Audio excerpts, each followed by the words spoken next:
Good morning. I'm hoping my internet can keep up with me. You are watching Kwak TV, because why watch crap TV when you can watch Kwak TV? With me, Cal K from Kwak Talks.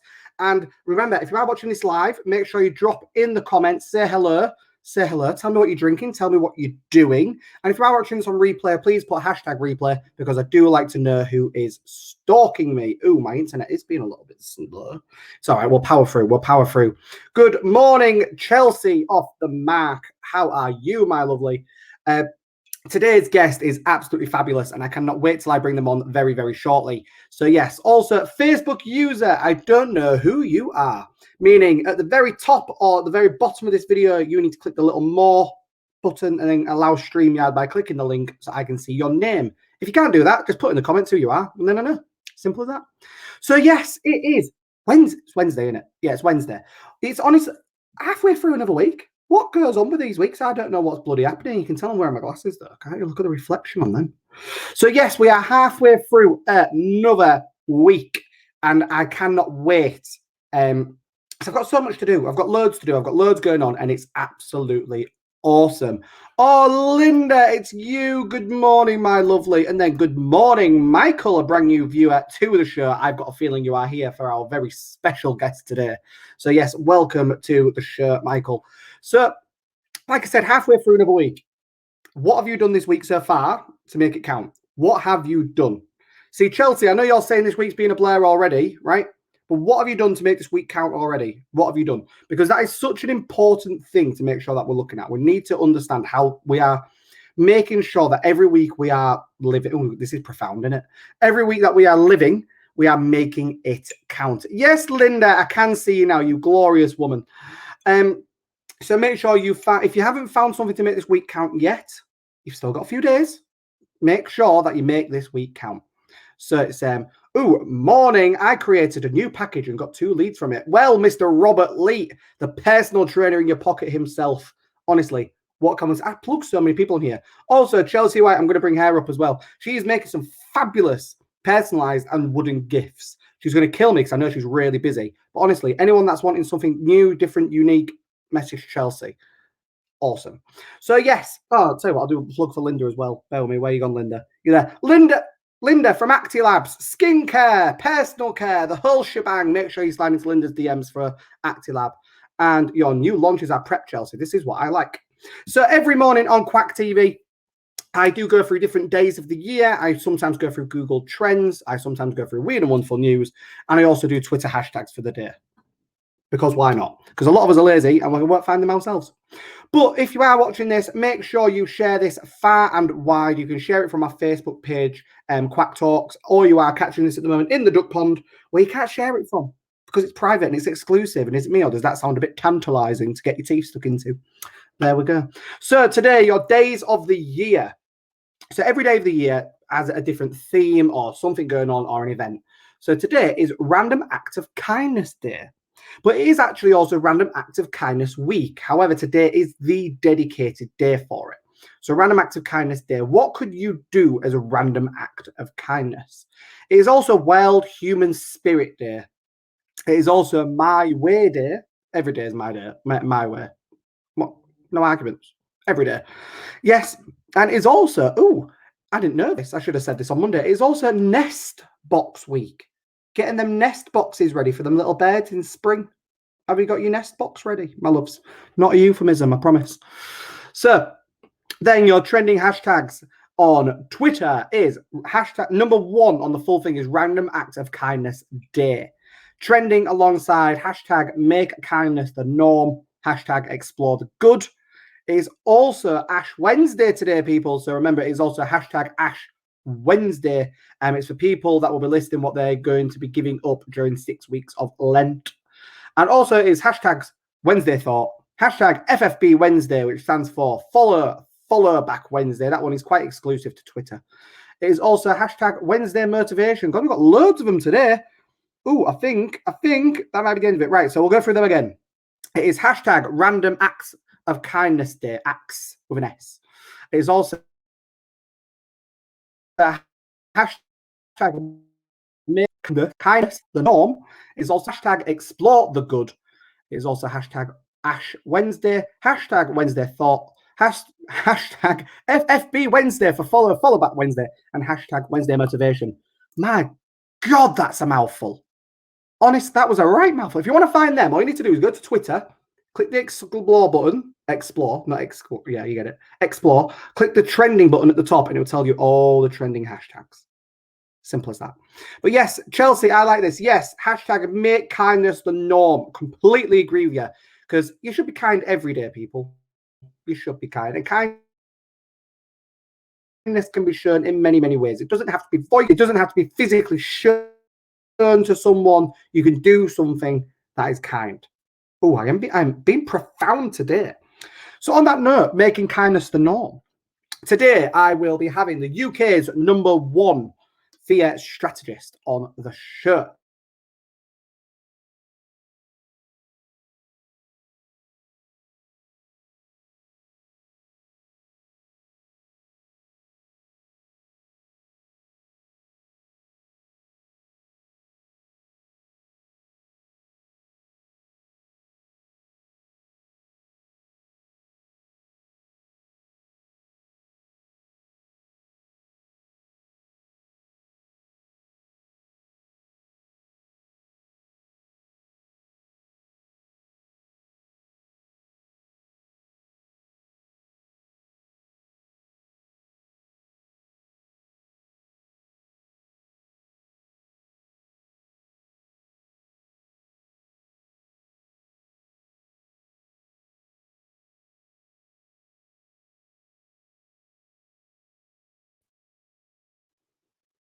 Am I back?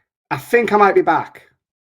There we go. Fabulous. Don't know what happened there. Christ. Oh, I shouldn't be saying that on Ash Wednesday, should I? Sorry about that, everyone. It's I'm in a very high school area, and it was in my build-up as well. So we'll try again. The UK's #1 fear strategist, published author, and motivational speaker, Mr. Keith Blakemore Noble. Good morning, and hopefully this will bring you on with no troubles, because if it is, there we go, you're there. This is what I like. There we go. Good morning, Keith. How are you? Good morning, Callum. I am fabulous, thank you. Fabulous. Isn't it annoying when technology conspires to let us down at just the right moment? Actually, technically the wrong moment. That's the more annoying part. It's the wrong moment. So just a heads up, our conversation might be a little bit delayed, so I won't be meaning to talk over you if I do. Just so you know. So Keith, just in case people don't know who you are and what you do, who are you and what do you do? A question I ask myself frequently. So in a nutshell, I help people transform their deepest fears into their greatest strengths. It's all about conquering and overcoming the fears and phobias that are holding you back and stopping you. I've done it since 2010 and helped over 5,000 people across the planet in that time. Wow. I like the way you just subtly drop that. Yeah, just help 5,000 people across the planet. Not across the country, across the planet. Yeah, switch. So that's really cool, Keith. And how did you get into doing this? Because obviously, I know you personally. I know, and I will call you an expert. It's the reason you're the UK's #1 fear strategist. How did you get into this? I got into it by chance, basically, because for much of my life, I was terrified of the thought of speaking with strangers. There's no way we could have done something like this, for example. And so I ended up, obviously, working in IT instead. 20-year career in IT, which is brilliant because you don't have to speak with people. I love getting on with computers, but terrified of speaking with strangers. And eventually things came to a head when I went to a Christmas party thinking that I'd know everyone because I'd been speaking with them online for ages. Turns out it's very different meeting people physically. I had a full-on panic attack, fled, and decided, you know what? You cannot go through life like this. What's your life going to be like in 5 years, 10 years time if you don't do something now? You're going to be stuck where you are now. It's going to suck. So I decided I had to do something. And me being me, I dived in and fully learned NLP, hypnosis, and coaching. Because I'd always been fascinated by hypnosis. When I was in my early teens, I used to go around pretending I could hypnotize people. I would tell anyone who'd listen, I'm going to learn hypnosis and I'm going to find how this sort of stuff all works. forgot about that for decades, and then got the chance to learn hypnosis and NLP. Grabbed the chance, learned it, used it to sort myself out. Completely got over all three phobias I had. Discovered I was good at it. Discovered people wanted that sort of thing. Friends would say, "Oh, can you use that to help me with dot, dot, dot?" Oh, of course I can. Step this way. And then in a most magnificent stroke of luck, I got made redundant from my position in IT. Manager basically said, "Here's a wheelbarrow full of cash, never come back." All right. If ever I was looking for a sign, this was it. And so that's how I got into this. I've been doing it ever since. Absolutely love it. And do you know what? You mentioned something there that I think a lot of people think, oh yeah, that's not true. So what is you was coughing, there we go. What is hypnosis? What is it? Because a lot of people go, oh, is this a very little Britons, not around the eyes, look into my eyes, not around my eyes, look into my eyes, you're under. Like, what is hypnosis? Yeah, hypnosis gets a bad rap sometimes, and due to Hollywood and Little Britain now. Hypnosis, it's not mind control. No hypnotist can make you do anything. You are always in control. And also hypnosis, it's not feeling otherworldly or zoned out or psychedelic. That's illicit substances people are thinking of there. Hypnosis is, best way to describe it is it's an intense state of relaxation. And there's a natural state that we all go through, often many times a day. We pass through the hypnosis state when we go, as we're on our way to sleep, and when we wake up, we pass through it again. Or have you ever been reading a book or watching a film, and you're so engrossed in it, you lose track of your surroundings. You forget where you are. You don't see that person walking in front of the telly or anything like that. You don't even know how. God, where did you come from? Yeah. That's a state of trance. Hypnosis is just guiding somebody into a state of trance. That's all it is. It's a perfectly natural state, and we go through it so many times every day. And the reason that we guide somebody into a state of trance is when you're in trance, all that judgment and levels that your mind has of, well, that's not true. No, we don't believe that. No, we can't do that. No, that's not us. All of that is kind of suspended. Because that stuff's there to protect us, but we're in the state of trance because we're just focusing on this single thing. We don't need that level. So that's suspended, which means we can speak directly with the unconscious, and unconscious is where change makes place, because it's all about helping your unconscious to see other options, other ways of behaving. So your unconscious can go, you know what? We can do this instead. That's going to be much better for us. Never thought of that. So that's all hypnosis is. I love it. And do you know, so how does, I feel like I've got a big giant perking stick, right? So I'm going to keep prodding there to get all this out. So how does hypnosis and fears in particular, I know you've got other methods as well, you've got coaching, etc. as well, but how does hypnosis and fears tie together? Do they tie together? Do they not? How do they tie together?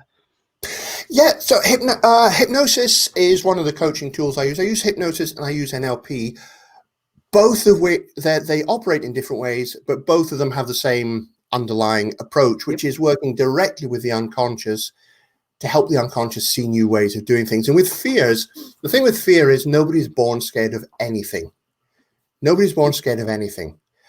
We have to learn a healthy respect for the dangers in life, which means we learn, just as we learn everything else, we learn fears, because there are three different ways in which we can learn to be scared of things. One, we can have a really unpleasant encounter. Yeah. I mean, if you have a terrifying encounter with a dog when you're age about 2 or 3, that's probably going to make you really scared of dogs. It could even turn into a phobia, because your mind goes, oh, yes, I remember a dog that nearly savaged us last time. Run away. Mm. Or if you see a parent who every time they see a spider, they jump on the table screaming and shouting, very quickly you learn that's how we react. We see one of those, we panic, because we learn by observation. Or we get explicitly taught to be scared. 4 words which I'm willing to bet everybody catching this has had said to them when they were young. If they've got children of their own, they've probably used these words as well. Don't talk to strangers. Yep. Very, very important words. And there's no two ways about it. It's life-saving words for youngsters. But here's the thing. When was the last time anyone said, hey, Callum, you know what? You're big enough, you're old enough, you know how to look after yourself. It's okay to talk to strangers. We don't get told that. No, so no. we learn how to be scared, and with hypnosis and NLP and so on, it's all about just going back, changing, removing the emotion around the thing that taught us, and changing the meaning, because nothing actually means anything. We just apply our own meanings, and when you change the meaning, so instead of seeing a dog meaning this is a life-threatening situation, you can change it to, hey, every encounter with a dog I've survived, and most of them are lovely to pet. So this one will be fine as well, because you got rid of the emotion, you change what it means. Your unconscious then, instead of putting you into red alert, puts you into, oh, cute doggy mode, or whatever. That, in a nutshell, is what it's all about. Absolutely love that. You know, because it really is important. 'Cause I'll be honest, a lot of people that I've ever encountered. So, you know, my mum is I talk about my mum a lot, especially on the show. Is really into tarot, really into hypnosis, really into anything like Reiki, etc. And you know, I don't want to say the word believe in hypnosis, but I do understand hypnosis and the way, you know, the benefits that come from it. Oh, we've got a couple of hellos actually. So we've got hello from Chelsea White. Hello, Keith. We've got Mr. Dominic Fenton saying good morning as well. And Linda also welcomed us back from when technology failed me. And we've also got Chelsea saying, I got brought up with a family that spoke to everyone. Wow. Okay, and my nan will start a conversation with literally anyone, anywhere. I think she's why I'm so chatty. Possibly, Absolutely. you know, it really, really is.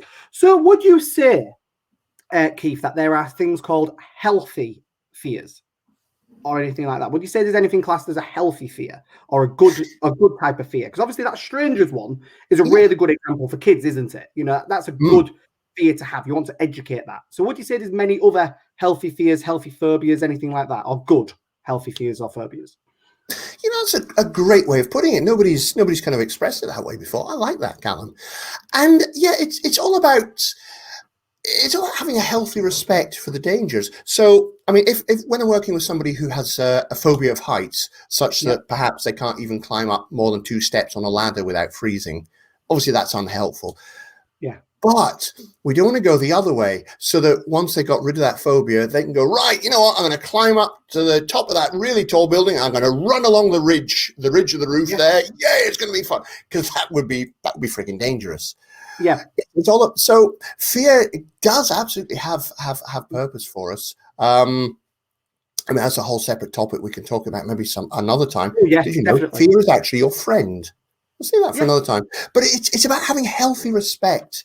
So if the thought of standing on on that roof 50 feet up with no protection makes you feel a bit nervous, good, because it's going to stop you from doing something that's life-threatening. Or if the thought of sticking your hand into the fire scares you because that might hurt, good, it protects you from being burned. So it's about having a healthy level of respect, enough so that fear stops you doing things that are bad for you, but doesn't stop you doing things that are safe or you might enjoy. See, I love that, because I don't, to my knowledge, have many fears or phobias or anything like that. One of the things that does freak me out is being on the edge of something.